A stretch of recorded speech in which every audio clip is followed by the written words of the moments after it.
Alrighty, so we're going to be talking for a moment about what it takes to know if you're jolly. We're going to be looking at 9 of the signs of happiness, and while I understand that there are some certain physical characteristics that people might have that might make it difficult to be happy, these concepts that we're going to be talking about are some ways to regulate the unhappiness factors in our lives, because when we get down to the core of it, the very concept of being a happy person really doesn't have much to do with external circumstances. And we'll go into that as we start. All right. So, the first thing is that you'll notice that when you are a happy person, worry and concern are dull roars. Sure, we all have emergencies, we all have things that trigger us or affect us or cause us dismay. But the reality is that if we want to be a happy person, we have to find a way to take those worries and concerns and sort of put them on the back burner. Realize that a happiness state is a matter of presence of mind enough to realize that the worries and concerns that we have to, by necessity, be pushed. And I don't mean push, it sounds horrible. The idea is that they're not a big driver for how we feel. Instead, they are things that we simply have to react to at the time that they are able to be responded to. Generally, worry by its own nature is something that we're borrowing from reality and not actually things that can affect us. Generally, worries are those things that we don't have our hands on and we can't repair. So, we're going to be realizing that with the worries and concerns pushed to the back of the mind, or released to the back of the mind is a better way of saying it. It allows us the opportunity to effectuate our happiness or present outward to the world what our happiness is. Second thing is that we have to have deadlines and goals that are manageable. If we allow a checklist of items that need to be handled rise to the top of the page and we're not doing anything about it, we are setting ourselves up to be unhappy because we have something on our minds that will take away from our ability to actively pursue this very I wouldn't say it's fleeting, but it's tenuous. The idea of happiness, or the concept of happiness, really has to do with realizing that we can control our time. When we are under time restraints that are unmanageable, of course, we don't have the capacity to do other than respond. And I think you're going to see some tie-ins between these things. The next thing is that the fears and anxieties that we have need to be under control. Yes, standing in front of somebody and speaking, being on a camera, other ways can cause anxiety. But if we allow our fear to overcome us, or we allow our anxieties to drive us, then we're no longer actually providing ourselves with the freedom to be happy. And it's interesting that when we think about the very nature of happiness, it seems almost impossible sometimes. Like as I'm speaking today, I'm dealing with one of my bouts of Bell's palsy, and it seems to be working on my lower lips, worse than my upper lips. So I am fumbling with my words a bit as my lower lip isn't functioning right. So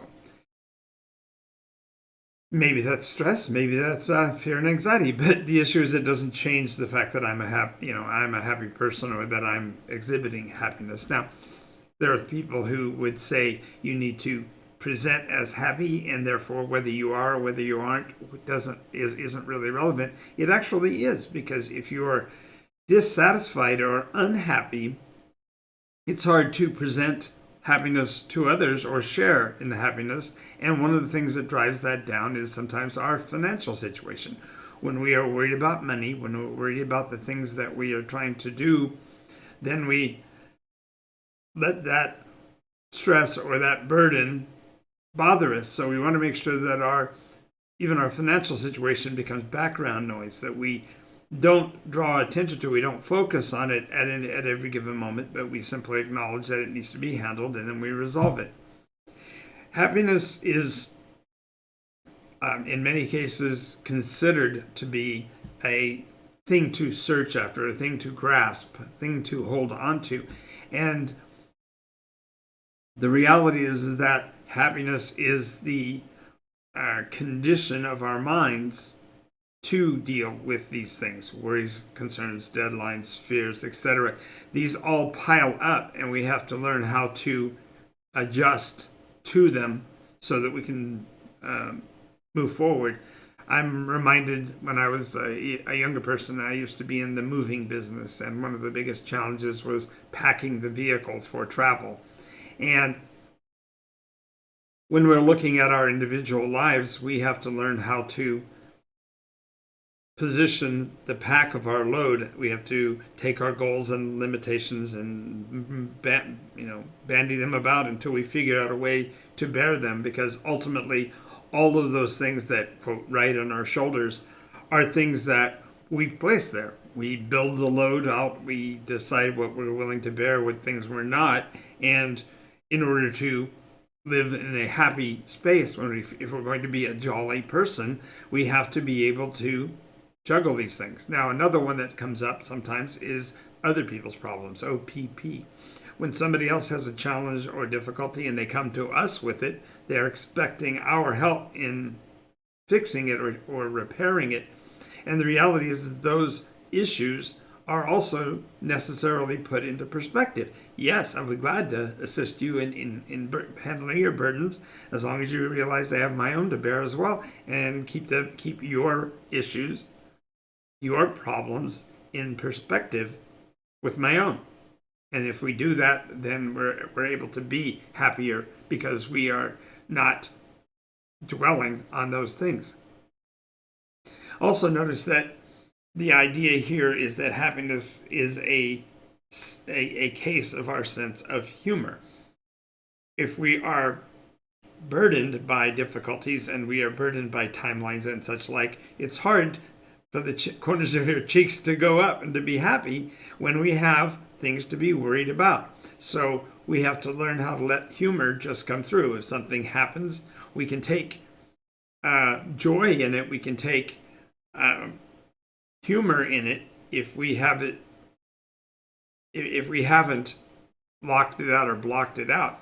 So we have to be able to be, for example, when somebody calls me on a situation or whatever, I have to be able to smile and say, yep, that was a dumb one I did there. Let's move on, because humor has to emerge. We have to express it. It isn't something that just naturally occurs around us. Of course, some of us are funny looking, like myself, but that's not what I'm referring to here. I'm just saying that humor has to emerge without a provocation. If you only make something funny for yourself, or you only grab humor where you want to or where you think you should, then you're not really being a joyful person. Also have to realize that perspectives are all that we should find a way to put our perspectives all into proper scale. If something happens and it's a danger to us, then that's certainly something that has to be handled immediately.